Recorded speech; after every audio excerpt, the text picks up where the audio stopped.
paling muda yang menjalani terapi pengganti ginjal dalam hal ini hemodialisis itu berusia 16 tahun. Dan betul usia itu ya usia yang keemasannya lah, di mana dia masih aktif ya, kemudian makannya ya yang betul-betul mau mencoba ya semuanya. Kalau diketahui bahwa kecap ya ataupun tomat itu garamnya tinggi. Kita kadang makan bakso seumpamanya kan sudah dicampur garam sebelumnya, kita lagi tambah lagi tomat, tambah lagi kecap. Garamnya berlebih itu. Ginjal kronik itu kabar buruknya 95% itu tanpa gejala. Kalau masih stadium awal ya. Dalam hal ini masih stadium 1, 2, 3. 3A ya. Dia sudah mulai memunculkan gejala ketika stadium 3B, 4 dan 5. Itu sudah gejalanya baru kelihatan. Dan 95% itu tanpa gejala. Nah, di bawah 37% dari pasien penyakit ginjal kronis itu dikaitkan dengan hipertensi atau dikarenakan oleh hipertensi. Kemudian untuk diabetes itu 32%.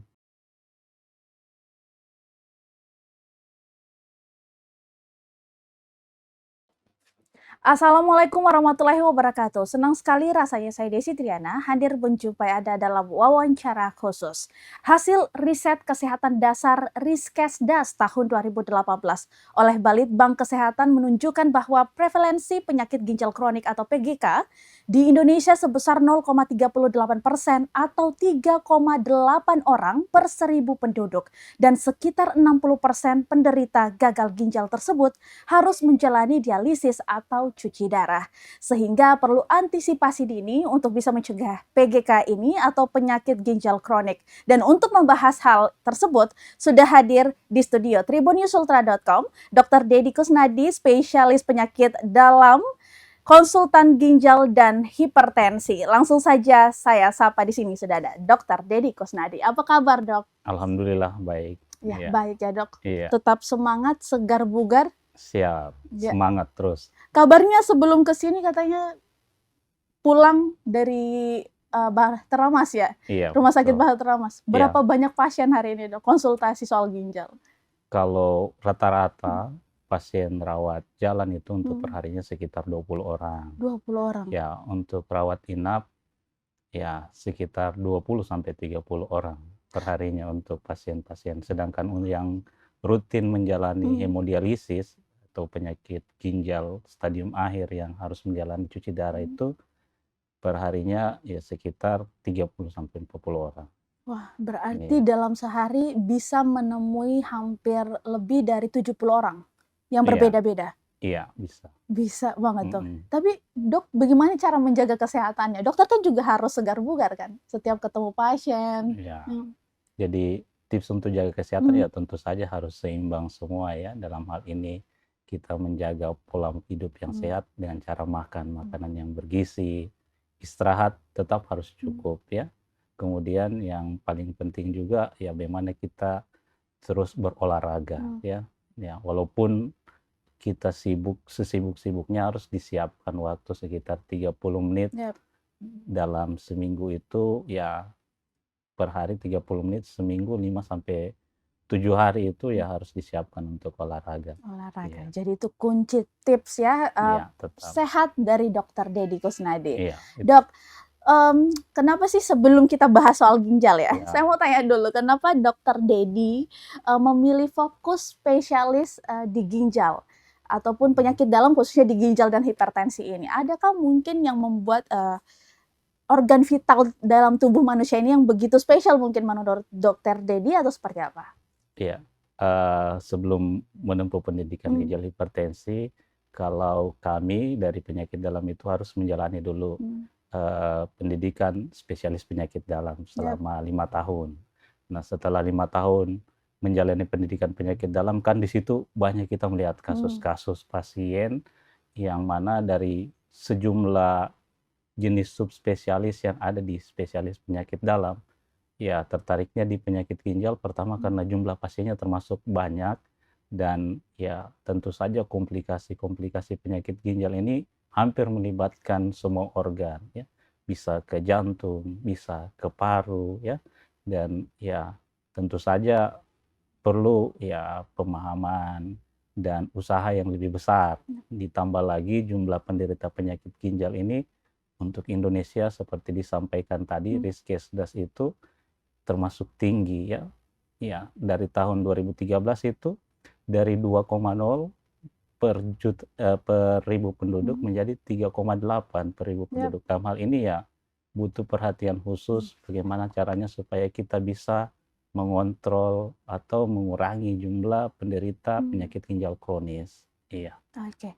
Terkait kasusnya sendiri, kalau kita mengerucut ke Sulawesi Tenggara, itu ada tidak mungkin data tersendiri yang sudah dimiliki oleh pihak tenaga medis ataupun dari dokter sendiri, berapa banyak jumlah kasus ginjal di Sulawesi Tenggara ini? Kasus penyakit ginjal ya? Iya. Menurut data Riskesdas yang disampaikan tadi, untuk penyakit ginjal kronik itu datanya berdasarkan umur yang di atas 15 tahun, jumlahnya kalau berdasarkan Riskesdas 2013 itu 2,0 per ribu penduduk menjadi sekitar 3,5 per ribu penduduk. Jadi kurang lebih hampir sama dengan data yang Indonesia secara umum ya. Kalau untuk Sulawesi Tenggara dan untuk jumlah pasien yang menjalani cuci darah ya itu juga sangat banyak ya. Untuk di Rumah Sakit Bahtera Mas sendiri berdasarkan data terakhir itu kurang lebih 150 orang yang menjalani cuci darah, dan rata-rata per bulan itu jumlah pasien baru untuk Bahtera Mas itu sekitar 20 sampai 30 orang yang harus menjalani cuci darah. Oke, itu per bulan dok ya? Per bulan. Artinya bertambah terus menerus. Iya. Ya, kita akan bahas ini dok satu persatu. Tapi yang mungkin lebih awalnya adalah apa yang menyebabkan itu bisa terjadi? Apakah karena aktivitas atau keseharian atau pola hidup masyarakat itu sendiri atau seperti apa dok? Iya, untuk penyebab penyakit ginjal kronik sendiri itu kita harus tahu faktor-faktor risiko apa saja yang bisa mencetuskan penyakit ginjal kronik. Itu kita bagi dua, ada yang bisa dimodifikasi, ada yang tidak bisa dimodifikasi. Yang tidak bisa dimodifikasi itu seperti faktor usia, jadi makin tua seseorang, risiko terjadi penyakit ginjal kronik itu makin besar. Ya. Kemudian yang kedua, kelahiran prematur. Ya. Kemudian yang ketiga itu faktor keluarga atau keturunan penyakit ginjal sebelumnya. Dan yang terakhir itu penyakit ginjal bawaan yang diderita. Nah, itu yang tidak bisa kita modifikasi atau kita kontrol. Sedangkan yang bisa kita kontrol itu yang pertama faktor risikonya penyakit hipertensi ya. Jadi dengan mengontrol hipertensi ya kita mengurangi faktor risiko kejadian. Kemudian yang kedua diabetes ya. Yang ketiga itu faktor obesitas atau kegemukan. Dan yang terakhir atau yang sebenarnya itu yang harus kita tahu bagaimana caranya supaya kita menghindari obat-obat yang bersifat nefrotoksin ya. Jadi itu sebenarnya faktor-faktor risiko yang perlu kita ketahui. Jadi dengan mengontrol faktor risiko yang bisa kita modifikasi ya maka kita sebenarnya bisa mengurangi kejadian dari penyakit ginjal kronik. Oke, jadi ada faktor luar dan ada faktor dalam juga. Yang paling banyak case-nya itu yang mana di antara penyebab-penyebab ini? Iya. Untuk penyebab penyakit ginjal kronik terbanyak yaitu hipertensi. Kalau yang bisa kita atur sendiri pola hidup kita. Iya, dari semua penyebab yang paling banyak itu hipertensi. Dari data itu sekitar 37% penyakit ginjal kronik itu disebabkan oleh hipertensi. Yang kedua itu diabetes, 32%. Yang ketiga itu glomerulonefritis kronik, ya. Ya, dan yang lain penyebabnya seperti kista ginjal, ya. Bisa juga penyebabnya karena obstruksi saluran kemih ataupun kausa asam urat, walaupun persentasenya cuma 1-2%. Artinya penyebab-penyebab yang terjadi yang kebanyakan terjadi ini bisa kita kontrol sendiri pada dasarnya untuk mencegah hal-hal itu terjadi kan dok? Iya, betul. Salah satunya apa dok yang membuat orang hipertensi, yang membuat orang diabetes, itu apa dok? Iya, sebenarnya kembali ke pola hidup Mmm, ya, di samping tadi yang tidak bisa kita mhm, modifikasi ya faktor keturunan ya, ya, tapi yang bisa kita modifikasi itu pola hidup. Bagaimana caranya mengontrol gula darah, mengontrol tekanan darah? Yang pertama rubah dulu pola hidupnya dengan cara ya seperti saya awal tadi mmm, sampaikan, ya, bagaimana caranya kita melakukan olahraga rutin ya, aktivitas olahraga sehari 30 menit selama 5 sampai ya, 7 kali seminggu ya. Kemudian mengatur pola makan yang sehat dan bergizi. Dalam hal ini kalau untuk pasien hipertensi kita kurangi konsumsi garam mmm, ya. Sedangkan untuk diabetes kurangi konsumsi gula berlebih. Ya. Habis itu kita hindari juga kebiasaan seperti merokok, minum alkohol ya. Itu sebenarnya yang harus kita pastikan kita ubah pertama sebelum kita bicara tentang bagaimana mencegah mmm. ya, Oke, jadi pola hidup dulu yang pola lebih hidup. penting dari segala-galanya, Dok, ya. Betul, Eee, ini sebenarnya sederhana, tapi sulit untuk dilakukan. ya, betul. Saya rasa semua apalagi anak muda, Dok. Nah, Siap, ini bicara anak muda, saya sempat dengar tadi di awal bahwa ternyata usia gagal ginjal itu tidak hanya kena pada usia-usia lanjut ya, ya, tapi bahkan ada yang 16 tahun juga. oke Nah betul. nah, Dok, kondisi ini, Dok, eee, ini kan cukup mengerikan, Dok. Di Mhm, saat harusnya masih bisa menikmati hidup yang iya, lebih berkualitas, tapi, harus menjalani dialisis misal iya, dan lain sebagainya, proses pengobatan dan lain sebagainya. Kenapa ini bisa terjadi sama anak-anak yang usianya itu, harusnya masih bisa untuk menikmati hidup yang lebih berkualitas, Dok? iya. Untuk penyakit ginjal ini sebenarnya betul tidak mengenal usia ya. Mmm, Di Bahtera sendiri yang paling muda yang menjalani terapi pengganti ginjal dalam hal ini hemodialisis itu berusia 16 mmm, tahun. Dan betul usia itu ya usia yang keemasannya lah, di mmm, mana dia masih aktif ya, kemudian makannya ya mmm, yang betul-betul mau mencoba ya iya, semuanya. Tapi di satu sisi ketika dia menderita penyakit ginjal, dia harus membatasi aktivitas berlebihan dan harus membatasi makanan, di mana makanan yang selalu diingatkan itu supaya jangan konsumsi garam berlebih, air berlebih ya, tidak sesuai takaran sehingga dia bisa mmm, eee, keluar masuk rumah mmm, sakit dikarenakan ya kepatuhan dalam iya, menjalani diet sebagai penderita penyakit ginjal kronik yang harus menjalani cuci darah.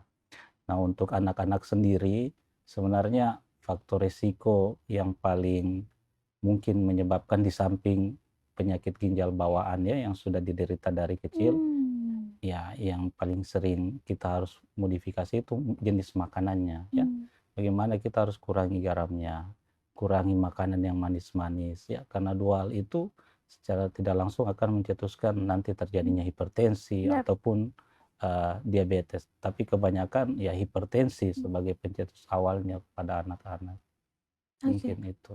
Oke, jadi kondisinya sebenarnya tidak bisa dipastikan juga penyebab-penyebab utamanya apa, tapi kalau secara melihat, terkait dengan apa yang dikonsumsi dan lain Hmm. sebagainya, bisa jadi hal itu yang mendorong adanya penyakit itu terjadi Iya, gitu. bisa. Oh ya, dan apa sebenarnya yang harus kita jaga? Artinya untuk menjaga, pola hidup kita, tidak harus menunggu kita lanjut usia dulu dong, Dok? Iya, Ya, betul. sejak dini memang harus diterapkan pola hidup ya. Iya, betul. Dan kalau boleh tahu Dok, eee, di usia-usia anak-anak seperti ini, makanan-makanan apa sih sebenarnya ataupun minuman yang sehat untuk dikonsumsi, tapi tetap nikmat juga dirasakan oleh anak-anak gitu?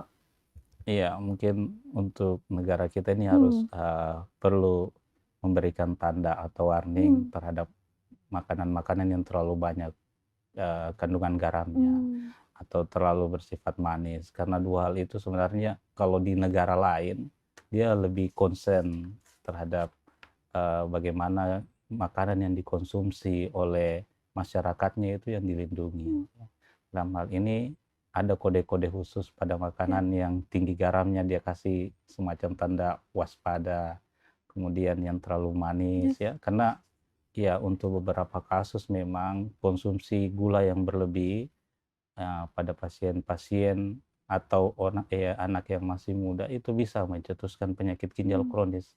Ada beberapa kasus saya temukan, di mana dia hanya menjadikan konsumsi minuman sehari-hari cuma minuman yang manis-manis, jarang mengkonsumsi air putih ya. Jadi ketika ditelisik atau dianamnesa ke belakang, ya kebiasaan itulah yang menjadi salah satu faktor resiko pasien atau, penderita penyakit ginjal kronis. mmm, Iya, mungkin begitu. oke. Makanan yang harus ada, tanda bahayanya atau Iya tanda warning-nya ya, iya. iya, Tapi rata-rata cemilan-cemilan di luar itu nggak ada tanda-tanda seperti itu kan. iya, Ya ini betul, mungkin menjadi PR bersama juga iya. untuk melihat, terkait dengan, pola hidup atau pola makan yang, dikonsumsi oleh anak-anak Indonesia. Dan, Dok, terkait lagi makanan, artinya bisa mengkonsumsi apa saja, tapi yang dikurangi gula dan garamnya, atau seperti apa? Iya, betul. Untuk konsumsi, ya gula, garam itu yang paling berpengaruh untuk Mmm, kejadian penyakit-penyakit seperti untuk garam mmm, itu hipertensi dan untuk gula diabetes. mmm, Ya, dua itu yang menjadi concern sebenarnya mmm, mmm, untuk dikurangi dalam konsumsi kita sehari-hari. Dan oke, Indonesia termasuk ya pengkonsumsi garam mmm, tinggi ya. mmm, Kalau diketahui bahwa kecap, ya, mhm, ataupun tomat itu garamnya tinggi, mhm, heeh. Kita kadang makan bakso mmm. seumpamanya kan, sudah dicampur garam sebelumnya, kita lagi tambah lagi tomat, tambah lagi kecap, garamnya berlebih itu. Tapi kalau kurang bumbu juga kurang enak juga, Dok. Iya, di satu sisi Mmm, ya itu sebenarnya yang harus jadi iya kan, PR-nya banyak banget. iya Di satu sisi ini juga ya, terkadang kita tidak perlu menunggu pantangan-pantangan itu hadir ketika kita sakit, tapi memang sebelum kita sakit pun kita harus membentengi diri kita iya, untuk bisa menjaga itu. Ya betul, dikit-dikit ajalah kecapnya, dikit-dikit tapi boleh kan, Dok? iya, betul. Jadi Tetap boleh tapi jangan berlebih gitu? iya, ada takaran-takaran Mmm. memang yang harus kita batasi, heeh. Ya, takarannya kalau boleh tahu berapa berapa mili atau berapa Kalau gram gitu? garam ya paling ya 2 gram Per hari? per hari, Oke. mhm. Kalau kecap? Kecap kan ya kandungan manisnya Mmm, kedelai sama garam mungkin oke, ada, iya setetes, 2 tetes iya bolehlah. Oke, iya ya, kecap padahal enak juga tuh disimpan iya di bakso. Ih, jadi lapar, Dok. Oke, terkait dengan konsumsi air. Nah, iya, ini juga paling banyak ditemukan di mana rata-rata orang yang, mengalami penyakit ginjal kronik ini sudah dibatasi minum betul, airnya. Artinya sudah tidak lagi 8 gelas per hari seperti orang sehat ya. memang betul, Nah, itu kenapa, Dok? Kenapa harus dibatasi air minumnya? iya. Jadi pada penyakit ginjal kronik Mmm, terutama yang sudah menjalani cuci darah itu, fungsi ginjal yang salah satunya mengatur air mmm, itu sudah tidak berjalan dengan baik. Jadi yang harusnya kita minum itu keluar melalui kencing, itu tidak berfungsi karena mmm, fungsi ginjal untuk pengaturan air sudah tidak berjalan dengan baik. Nah, pembatasannya itu supaya tidak memberikan kelebihan cairan berlebih di dalam tubuh. Efek cairan berlebih dalam tubuh bisa mengisi organ-organ atau jaringan ikat yang longgar, kayak mmm. bisa ke perut, ke kaki, bisa juga ke paru-paru, yang paling fatal kan rata-rata ke paru-paru ya. Dalam hal ini pasien sampai sesak ya, kalau cairan terlalu berlebih. Makanya pada pasien penyakit ginjal kronik itu kita batasi jumlah cairannya, di mana eee, jumlah cairan yang harus diminum itu dalam hal ini, eee, jumlah kencingnya ditambah dengan 500 cc. Nah, Mmm, jadi kalau kencing umpamanya saya selalu kencing 500, tambah lagi 500 berarti 1000. Dengan catatan 1000 itu sudah masuk air sayur, mmm. sudah masuk air obat ya, sudah masuk buah yang banyak airnya. Jadi ketika kita mengkonsumsi air yang cukup banyak untuk itu semua akan mengurangi porsi minum kita tiap hari. Oke, jadi dibatasi, Dok. Nah, ini ketika kita menerapkan ini kepada orang yang sehat gimana, Dok? Misal kita juga turut membatasi ginjal agar ginjal tidak bekerja lebih maksimal atau lebih ekstra lagi dalam mengelola air atau seperti apa, Dok? Karena kan, kita itu minimal 8 gelas per hari ya betul. untuk orang yang sehat. Hmm. Artinya bisa tidak lebih dari itu untuk membersihkan seluruh racun di dalam tubuh ini dan keluarnya lewat urin gitu? Iya, sebenarnya untuk minum itu ya disesuaikan juga dengan Mmm, aktivitas. Ketika kita mmm, melakukan aktivitas berat kan banyak cairan itu keluar lewat keringat ya. Jadi kondisi ketika kekurangan cairan tubuh akan membaca ya. Ada suatu kondisi mmm, dehidrasi, maka akan dirangsang rasa haus apa semua supaya kita minum. Jadi ketika aktivitas berlebih ya secara otomatis tubuh akan membaca itu dan ya memang minimal itu cuma 2 liter atau 8 gelas per hari ya. Jadi itu tergantung aktivitas. Bisa jadi orang yang jarang mmm, bergerak apa ya, iya, mungkin minumnya sedikit sedangkan yang kerja di tempat yang panas, mmm, olahraga yang ekstrim, dia lebih banyak minum. Jadi iya, sesuai dengan pengeluaran baik lewat kencing ataupun lewat keringat, iya, ya. iya. Mhm. Tapi ada juga, anggapan-anggapan masyarakat banyak minum air bisa lebih sehat gitu. Nah, kondisi seperti ini apakah cocok diterapkan untuk, misalkan orang-orang yang, tidak banyak juga aktivitasnya tapi suka minum air gitu? Mmm. Jadi ketika fungsi ginjal Mmm, masih bagus kan fungsi pengeluarannya itu mmm, masih bagus mmm, ya. Jadi ketika kita minum ya keluarnya juga sama ya, mmm, dalam hal ini seimbang ya, yang masuk dan yang mmm, keluar. Jadi ketika fungsi ginjal kita masih bagus, kita mau minum sejumlah berapapun ya bisa, cuma konsekuensinya mmm, ketika kita banyak minum ya akan lebih sering kencing, iya, iya, ya. iya, Karena tubuh ketika ginjal bagus, dia akan mengkompensasi mmm, jumlah cairan berlebih itu akan dikeluarkan. Lain halnya tadi pada pasien yang sudah mmm, menderita gagal ginjal, mmm, cairan berlebih itu tidak akan dikeluarkan, mmm, dia akan masuk ke aliran darah, ya dan akan, mengalir bersama darah dan bisa jadi akan ke organ-organ mmm, lain seperti ke, mmm. paru-paru, ya. Itulah kenapa beberapa, yang, menjalani cuci darah juga ada bengkak ya, Dok, ya? Iya, Bisa bengkak. terjadi bengkak di sejumlah bagian tubuhnya lah Iya, ya. betul. Iya. Dan ini juga, terkait pola hidup. Dokter olahraga kan setiap 30 menit sehari seperti yang Iya. disampaikan tadi. Nah, untuk, anak muda ya, anak muda ataupun juga yang sibuk bekerja dan lain sebagainya, menjaga kesehatan ginjal kita dengan olahraga itu apakah seberapa penting pengaruhnya? Dan kira-kira untuk menjaga ginjal, kalau jantung kan dengan lari nih. Mhm. Nah, kalau ginjal tuh dengan adakah rekomendasi mungkin olahraga yang bisa dilakukan untuk menjaga, ginjal tetap sehat atau seperti apa, Dok? Iya, sebenarnya olahraga itu bukan Mmm, terkhusus untuk ginjal ya, semua oke. termasuk Mmm, jantung ya, kemudian, penderita diabetes mmm, juga ya, dengan melakukan olahraga mmm, aerobik ya seperti jogging ya, ataupun bersepeda mmm, ya, ataupun yang menggunakan beban semacam fitness ya, ataupun, senam juga, itu sebenarnya ikut mmm, mengurangi, resiko untuk terjadinya penyakit ginjal, penyakit jantung, ataupun mmm, diabetes ya.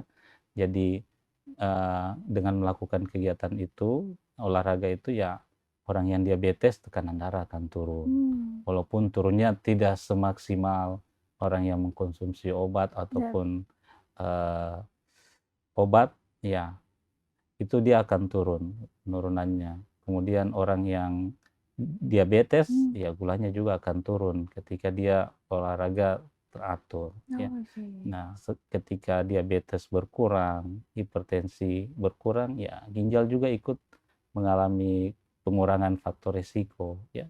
Jadi itu semuanya saling terkait. Jadi olahraga bukan miliknya ginjal saja, Oh, ya, atau miliknya jantung atau saja, miliknya iya, jantung saja, tapi miliknya penyakit-penyakit lain juga, oke. gitu. Semua organ tubuh kita didorong untuk bergerak dan berolahraga, Dok, Iya. ya?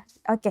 Dok, terkait tanda-tanda ataupun gejala penyakit ginjal ini kita akan bahas, tetapi setelah yang satu ini. Tetap bersama kami Tribuners.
Terima kasih Tribuners karena masih tetap bersama kami di wawancara khusus dan masih standby di sini Dr. Dedi Kusnadi, spesialis penyakit dalam, konsultan ginjal dan hipertensi yang bertugas di RSUD Bahtera Mas, Hmm, Kota Kendari. Saya harus mention juga itu biar orang-orang Oke. tahu prakteknya. Tapi saya rasa Dr. Dedi sudah dikenal di mana-mana gitu Wah, di Sulawesi Tenggara.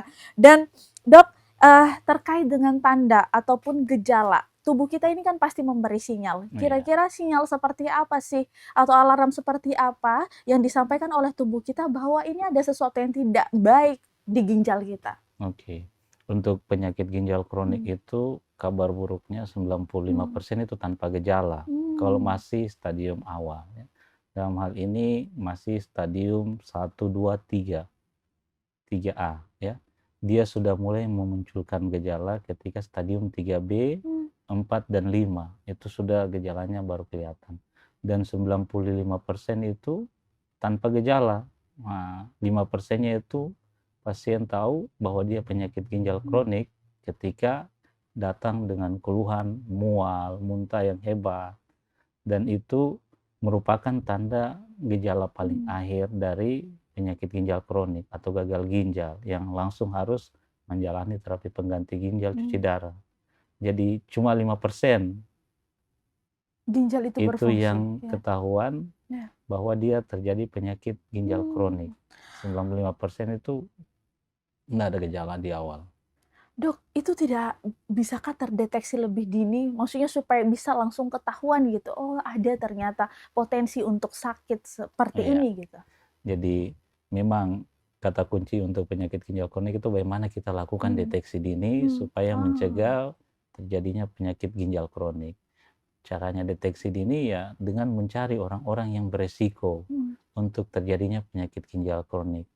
Orang-orang mana yang beresiko? Orang-orang dengan penyakit hipertensi, penyakit diabetes ya, penyakit, asam urat, ataupun penyakit batu saluran kemih, mmm, dan ada riwayat keluarga penyakit ginjal kronik. Nah, pada mmm, populasi-populasi itu harus kita lakukan screening awal. Bagaimana cara melakukan screening awal?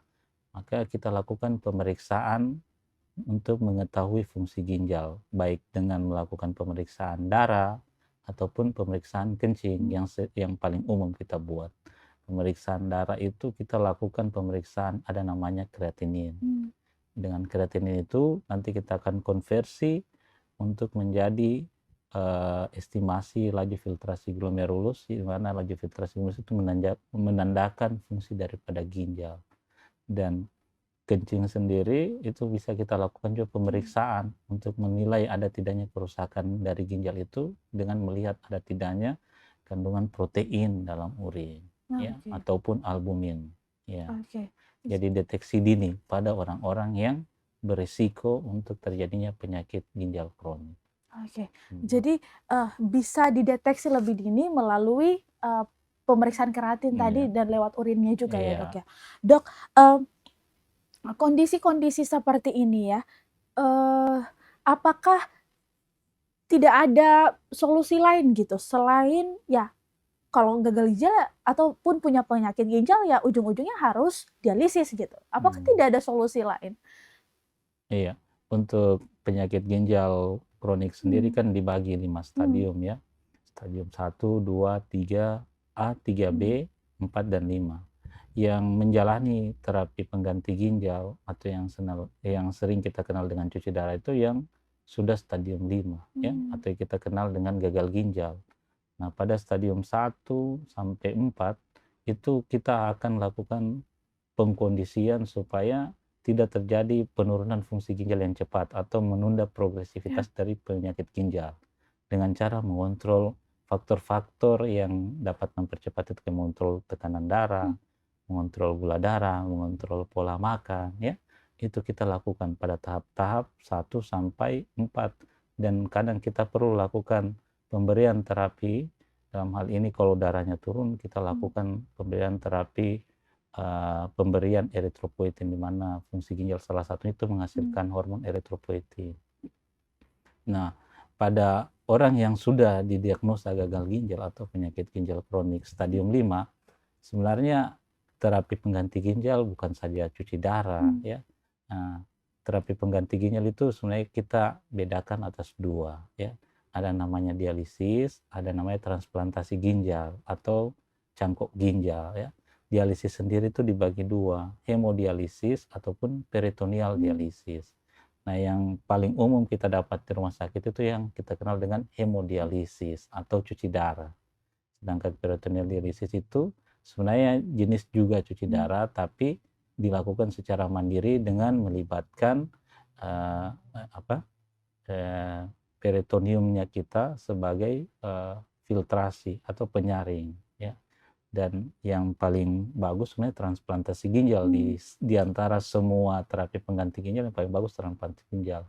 Cuma perlu dilakukan pemeriksaan atau screening yang lebih teliti pada pasien-pasien yang akan menjalani transplantasi ginjal ya. Oke, itu mungkin akan ada sesi selanjutnya karena agak panjang saya rasa untuk membahas sejumlah prosedur-prosedur yang harus dilakukan. Tapi Dok, terkait dengan cuci darah ini banyak memang anggapan-anggapan orang bahwa cuci darah ketika seseorang cuci darah usianya itu tidak akan panjang. Itu beberapa kali saya dapati ketika anggapan-anggapan seperti itu. Tapi banyak banget juga ternyata yang sudah melaksanakan prosedur dialisis dan lain sebagainya. Malah kualitas hidupnya bagus gitu. Tetap bisa beraktivitas, tetap bisa menikmati hari-harinya juga gitu. Walaupun harus ada rutinitas tambahan lagi melakukan cuci darah itu. Nah, dalam kondisi medis seperti ini juga saya rasa patut disampaikan kepada masyarakat. Tidak menyeramkan itu cuci darah kan, Dok? Iya. Sebenarnya ketika orang menjalani cuci darah itu bukan akhir ya. Tapi itu merupakan sebagai usaha kita untuk mengganti fungsi ginjal yang sudah sangat kurang pada pasien-pasien gagal ginjal. Nah, untuk fungsi ginjal sendiri dalam hal ini pengaturan cairan, elektrolit, ya, membuang sisa-sisa metabolisme yang tadinya itu diperankan oleh ginjal diganti oleh mesin hemodialisis. Walaupun tidak sempurna, ya, tapi itu dapat mengganti fungsi ginjal. Kemudian itu kita akan lakukan namanya evaluasi untuk menilai adekuat tidak kita lakukan cuci darah. Akan dilakukan pemeriksaan apakah sudah cukup dengan melakukan cuci darah pada pasien ini, apakah perlu kita tambah waktunya, tambah frekuensinya. Itu akan kita lakukan penilaian adekuasi, kemudian dilakukan juga edukasi. Jadi bukan semata-mata ketika kita sudah menggunakan mesin, ginjal sudah tergantikan, tapi edukasi pasien tentang bagaimana caranya mengatur pola makannya, jumlah cairannya, karena itu akan sama-sama memberi efek ya pada pasien-pasien yang menjalani hemodialisis. Nah, dan untuk hemodialisis sendiri ya sebenarnya dengan melakukan hemodialisis angka harapan hidup itu lebih banyak. Bahkan kalau untuk Indonesia sendiri, untuk pasien yang menjalani hemodialisis dalam hal ini bukan saja cuci darah ya ataupun peritoneal dialisis, tapi juga peritoneal dialisis ketika gagal dengan hemodialisis dia bisa kita alihkan ke peritoneal dialisis. Kenapa gagal dengan hemodialisis? Dia tidak ada akses ya, tidak bisa tersambung sama mesin. Kayak kadang kita alihkan ke peritoneal dialisis. Dan untuk saat ini, untuk penderita yang menjalani hemodialisis itu bahkan ada yang bertahan sampai 20 tahun. Ya. Untuk Kendari sendiri, ya 10 tahun ada yang menjalani hemodialisis sampai saat ini. Iya, jadi ketika dia menjalani hemodialisis, habis itu dia bisa kembali aktivitas seperti biasa walaupun dengan adanya pembatasan-pembatasan makanan, ya, kemudian minuman, ya, dan ketika dilakukan cuci darah dia harus datang, ya, mungkin begitu. Tepat waktu juga pada saat hemodialisanya. Dan terkait makanan kita sudah bahas ternyata gula dan juga garam itu menjadi salah satu faktor terbesar juga Mmm, untuk bisa mempengaruhi fungsi ginjal kita. mmm, Nah, Dok, ini juga ada, beberapa hal yang bagi setiap penyakit, stres mhm. ini dianggap juga menjadi salah satu faktor penyebab gitu. Apakah sama dengan ginjal? Ginjal ini berpengaruh tidak sama mental, psikis kita ketika kita banyak pikiran dan lain sebagainya, itu ngaruh tidak untuk kondisi ginjal kita? Iya, sebenarnya secara tidak langsung Mmm. ya, stres itu kan bisa mempengaruhi tekanan darah juga, pengaruhi gula darah, Nah, ya ya ya. ya. Jadi orang yang tingkat stresornya tinggi, ya cenderung tekanan darah bisa naik, gula darah bisa naik, ya. Ketika gula darah dan tekanan darah Mmm, naik, ya secara tidak langsung itu juga ikut mempengaruhi, fungsi ginjal nantinya ketika terjadi, stres yang terus-menerus, tekanan darahnya jadi naik, gula darahnya jadi naik, ya itu juga bisa mempengaruhi memang mmm, untuk terjadinya penyakit ginjal. ya. Artinya tidak boleh stres-stres ya, Dok? Kalau bisa ya itu, Ya. kesehatan emosional atau mental juga tetap perlu Ah. dia dijaga. Karena bakal ngaruh ke hipertensi, Iya, bakal ngaruh pula ke kondisi diabetes. Mmm, diabetes, dan, untuk memantau ginjal secara rutin ini kalau apakah rentan usia ya? mhm, Apakah memang harus dilakukan sejak usia usia berapa bagusnya gitu, kita melakukan cek, rutin ginjal? Karena kan banyak organ vital sebenarnya yang perlu mendapat perhatian khusus nih. mhm, Tapi kalau untuk ginjal sendiri itu rentan usianya apakah bila perlu sejak anak-anak mhm. ataupun, pada saat remaja ataupun nanti lanjut usia, Dok? Ya, untuk rentan usia Mmm, saya belum dapat berapa jumlah pastinya, mmm, tapi pada orang-orang yang sangat mmm, beresiko, dalam hal ini ada riwayat keluarga penyakit ginjal kronik, riwayat keluarga diabetes, hipertensi, ataupun ada riwayat keluarga menjalani cuci darah, itu harus dilakukan screening mmm, sedini mmm, mungkin ya. Dalam hal ini pada saat kita tahu itu ya, bisa kita lakukan screening pada waktu awal-awal ya, supaya ketika kita lihat ada ternyata kenaikan dari gula darah atau tekanan darah, bisa kita mmm. lakukan perubahan pola hidup dulu di awal ya, Oh, oke. penanganan awal. Jadi tidak langsung dengan obat Mmm, ya, untuk gula darah atau tekanan darah, nah itu kita lakukan dulu perubahan pola ya. hidup. Yang tadinya konsumsi garamnya berlebih, kita kurangi, tadinya gulanya berlebih, kita kurangi, tadinya olahraganya kurang, kita rajin Mmm, olahraga. Dan, ya tentu saja setelah kita lakukan screening di awal, ya nanti kita bisa lakukan repetisi kembali mmm, atau kita ulang kembali. Nah, paling tidak untuk usia 40 tahun ya itu sudah harus dilakukan screening, paling tidak oke. setahun sekali untuk mengetahui ada tidaknya, eee, faktor resiko ya untuk terjadi penyakit ginjal kronis. Ya, 40 tahun ya, Paling itu tidak 40 ya tahun. paling tidak 40 tahun, Kenapa? ya. Karena, pada usia empat Mmm. puluh tahun itu sebenarnya setelah usia 40 tahun kita akan mengalami penurunan fungsi ginjal 1% tiap tahun, Oke, ya. oke. Heeh. Jadi kita akan mulai dari hitungan berapa sebenarnya kita mulai akan mengalami Mmm, penurunan fungsi ginjal. artinya setiap usia kita bertambah fungsi ginjal kita tuh ikut Setelah menurun? umur 40 tahun. Oh, saya Mmm. kira karena saya sudah dekat ulang tahun nih, Oh Dok, iya, takutnya fungsi ginjal saya menurun iya 1% kan. setelah umur usia 40 Tapi itu tahun. setelah umur 40 tahun Iya, ya, Dok. Dan Dok, ini, eee apa ya, tantangan kita juga sebagai anak muda untuk menjaga seluruh organ tubuh kita termasuk dengan ginjal. Ini adakah mungkin cara, untuk mengurangi resiko terjadinya, penyakit gagal ginjal kronik ini? mhm. Iya, tadi kita untuk mengurangi faktor Mmm, resiko ya mhm, yang berarti yang bisa kita modifikasi itu mmm. yang harus Ya ya kita ya ya ya. lakukan, pencegahan. Dalam hal ini kalau kita obesitas ya, kita Ya, mengurangi berarti melakukan penurunan berat badan, mmm, baik dengan diet mmm, ataupun olahraga. Kemudian ketika hipertensi atau punya riwayat keluarga hipertensi, ya kita harus memberikan aware, hati-hati. Dalam hal ini ya kita harus lakukan pembatasan garam, mmm. harus olahraga rutin seminggu paling tidak 5 kali selama 30 menit. Kemudian menjaga pola hidup, tidak merokok, tidak minum alkohol, ya. Ya, itu sebenarnya yang harus kita lakukan sebagai anak muda. Bagaimana caranya supaya kita nanti bisa menjaga fungsi ginjal kita.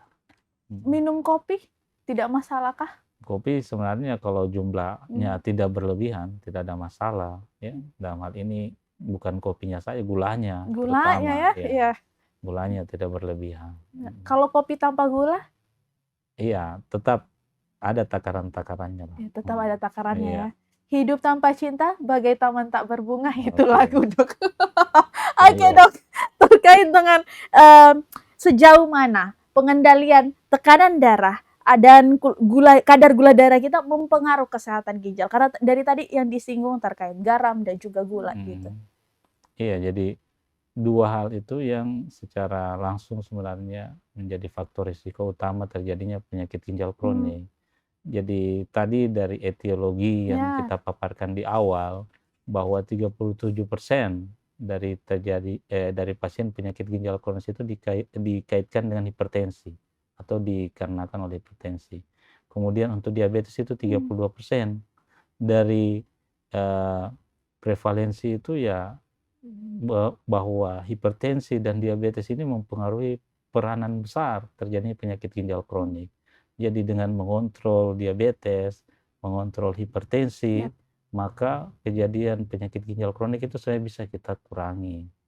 Ya, dalam hal ini dikurangi ketika belum jatuh ke penyakit ginjal kronik, kita kurangi. Kalau sudah jadi penyakit ginjal kronik, kita kurangi progresivitasnya, tidak cepat jatuh ke gagal ginjal. Jadi ada antisipasi dini yang selalu dilakukan. Karena dari tadi penjelasannya terkait dengan bagaimana kita bisa proteksi dini, kita bisa melakukan screening di awal, kemudian juga kita bisa melakukan pencegahan dini. Jadi tidak semerta-merta langsung ke ginjal kronik ya Dok ya, ada tahapan yang harus dilakukan. Dan Dok, adakah mungkin langkah-langkah yang harus diambil ya bagi mungkin ketika seseorang itu sudah divonis dia mengidap penyakit gagal ginjal kronik? Iya, ketika sudah terdiagnosa penyakit ginjal kronik ya pertama harus sadar bahwa kita sudah menderita penyakit ginjal kronis, di mana dengan kesadaran ini dia akan lebih aware terhadap makanan-makanan, minuman-minuman yang bisa mencetuskan penyakit ginjal kronik. Kemudian dengan tahu penyakit ginjal kronik lebih awal, tahu penyakit apa yang mendasari penyakit ginjal kronik, dalam hal ini bisa diabetes, bisa hipertensi, nah harus dikontrol, diabetesnya dikontrol, hipertensinya dikontrol dengan mengubah pola hidup dan minum obat. Ya, ini catatannya. Terkadang orang karena takut dibilang nanti akan sakit ginjal ketika minum obat, dia tidak minum obat hipertensi, tidak minum obat diabetes. Padahal itu sebaliknya. Karena dua hal itu, diabetes dan hipertensi, adalah faktor utama terjadinya penyakit ginjal kronis. Jadi ketika tensi tidak terkontrol, gula darah tidak terkontrol, maka akan terjadi percepatan dari penurunan fungsi ginjal. Yang tadinya mungkin cuma 1%, dia bisa turun 5% per tahun. Bisa ada seperti itu Bisa. Dok? Apalagi kalau dia sudah stadium-stadium akhir, bisa lebih cepat penurunan fungsi ginjalnya. Makanya selalu pasien-pasien yang diabetes dengan hipertensi harus diingatkan, di samping menjaga pola hidup, dalam artian olahraga, makan teratur, minum obat rutin, ya. Minum obat rutin, jangan tidak minum obat, karena ketika gula darah tidak terkontrol, tekanan darah tidak terkontrol, maka faktor risiko untuk terjadinya penyakit ginjal kronis itu makin besar. Oke. Nah, terkait obat. Nah, memang pada dasarnya ginjal dan obat ini selalu dikaitkan Dok, untuk masyarakat awam kan. Biasanya orang, jangan minum obat karena nanti ginjalnya makin rusak dan lain sebagainya. Adakah mungkin kategori-kategori obat yang memang itu bisa merusak ginjal gitu, selain dalam artian bahwa di luar obat-obat yang memang harus dikonsumsi oleh pasien yang komplikasi? Iya, sebenarnya kalau untuk diabetes, hipertensi, ya memang ada tingkatan-tingkatan kapan bisa kita gunakan jenis obat ini. Untuk diabetes, hipertensi, dan marian, kita harus melihat stadium berapa pasien itu. Ya, itu dokternya. Makanya Hmm. ketika minum obat yang diberikan oleh dokter, itu ada pertimbangan-pertimbangan Ya. dokternya. Kapan dikasih ini obat diabetes ini, sampai dia stadium berapa batasnya, ada pertimbangan-pertimbangan dari dokternya. Nah, untuk obat-obat yang bersifat nefrotoksin atau bersifat racun pada ginjal, paling banyak itu obat penghilang nyeri, ya, Oke. NSAID. Ya, ya, Kadang ya. orang merasa nyaman, ya. Antibiotik ya? Penghilang nyeri, Penghilang nyeri, iya. painkiller ya? Iya. Ya, NSAID Ya. biasanya kita kenal.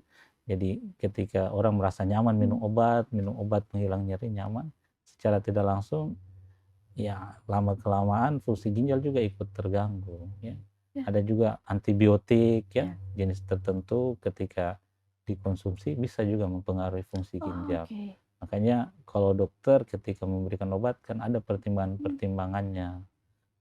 Ya, tapi Begitu. sekarang tuh kalau saya lihat ya di apotik-apotik ada biasa tertera tuh tidak menjual obat pereda nyeri secara bebas lagi gitu, Ya, harus berdasarkan resep dokter ya harus gitu. memang dibatasi Ya. karena ketika kebablasan kadang pasien sudah merasa Hmm. aman atau nyaman dengan minum obat itu, dia minum terus.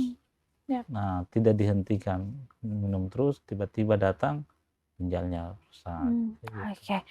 Obrolan yang sangat menarik, Dok. Terakhir mungkin saya minta harapannya, karena mengingat kasus juga di Sulawesi Tenggara hampir tiap tahun meningkat, kira-kira mungkin harapan dari Dr. Deddy Kusnadi sendiri seperti apa?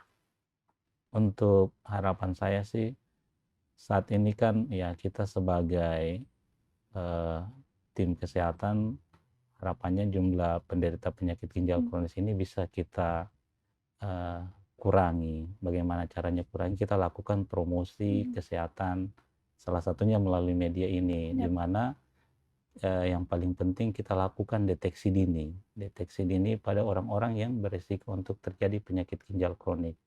Dengan melakukan deteksi dini, maka bisa kita lakukan tata laksana lebih awal untuk mencegah seseorang terjadi penyakit ginjal kronis atau mencegah progresivitas penyakit ginjal kronisnya.